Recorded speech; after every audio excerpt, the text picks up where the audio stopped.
आज की कहानी का शीर्षक है अपराजेय नायक पेशवा बाजीराव। छत्रपति शिवाजी महाराज ने अपने भुजबल से एक विशाल भूभाग मुगलों से मुक्त करा लिया था। उसके बाद उनके बाद इस स्वराज्य को संभाले रखने में जिस वीर का सर्वाधिक महत्वपूर्ण योगदान रहा, उनका नाम था बाजीराव पेशवा। बाजीराव का जन्म 18 अगस्त सन 1700 को अपने ननिहाल ग्राम डुबेर में हुआ था। उनके दादा श्री विश्वनाथ भट्ट ने शिवाजी महाराज के साथ युद्धों में भाग लिया था। उनके पिता बालाजी विश्वनाथ छत्रपति साहू जी महाराज के महामात्य अर्थात पेशवा थे। उनकी वीरता के बल पर ही साहू जी ने मुगलों तथा अन्य विरोधियों को मात देकर स्वराज्य का प्रभाव बढ़ाया था। बाजीराव को बाल्यकाल से ही युद्ध एवं राजनीति प्रिय थी। जब वे 6 वर्ष के थे तब उनका उपनयन संस्कार हुआ। उस समय उन्हें अनेक उपहार मिले। जब उन्हें अपनी पसंद का उपहार चुनने को कहा गया तो उन्होंने तलवार को चुना। छत्रपति साहू जी ने एक बार प्रसन्न होकर उन्हें मोतियों का कीमती हार दिया तो उन्होंने उसके इसके बदले अच्छे घोड़े की मांग की। घुड़साल में ले जाने पर उन्होंने सबसे तेज और अड़ियल घोड़ा चुना। यही नहीं, उस पर तुरंत ही सवारी गांठ कर उन्होंने अपने भावी जीवन के संकेत भी दे दिए।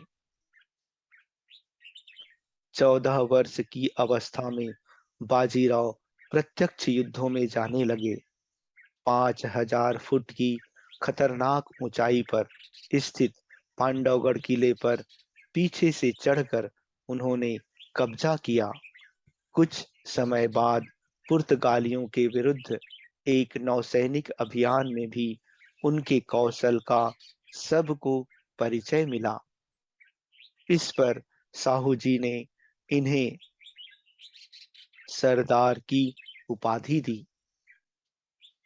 2 अप्रैल सन 1720 को बाजीराव के पिता विश्वनाथ पेशवा के देहांत के बाद साहू जी ने 17 अप्रैल 1720 को 20 वर्षीय तरुण बाजीराव को पेशवा बना दिया।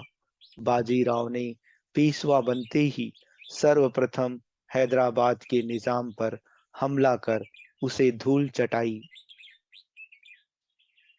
इसके बाद मालवा के दाऊद खान, उज्जैन के मुगल सरदार दया बहादुर, गुजरात के मुश्ताक अली, चित्रदुर्ग के मुस्लिम अधिपति तथा श्रीरंगपट्टनम के सादुल्ला खां को पराजित कर बाजीराव ने सब ओर भगवा झंडा फहरा दिया।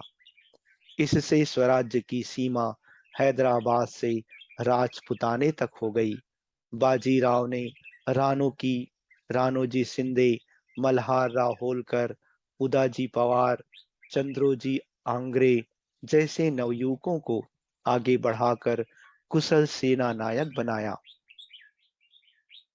पालखिंड के भीषण युद्ध में बाजीराव ने दिल्ली के बादशाह के वजीर निजामुल्क निजामुल मुल्क को धूल चटाई थी। द्वितीय विश्व युद्ध में प्रसिद्ध जर्मन सेनापति रोमेल को पराजित करने वाले अंग्रेज जनरल जनरल मांटगोमरी ने इसकी गणना विश्व के 7 श्रेष्ठतम युद्धों में से की है। इसमें निजाम को संधि करने पर मजबूर होना पड़ा। इस युद्ध से बाजीराव की धाक पूरे भारत में फैल गई। उन्होंने वयोवृद्ध छत्रसाल की मोहब्बत मोहम्मद खां बंगस के विरुद्ध युद्ध में सहायता कर उन्हें बंगस की कैद से मुक्त कराया। तुर्क आक्रमणकारी नादिर शाह को दिल्ली लूटने के बाद जब बाजीराव के आने का समाचार मिला तो वह वापस लौट गया।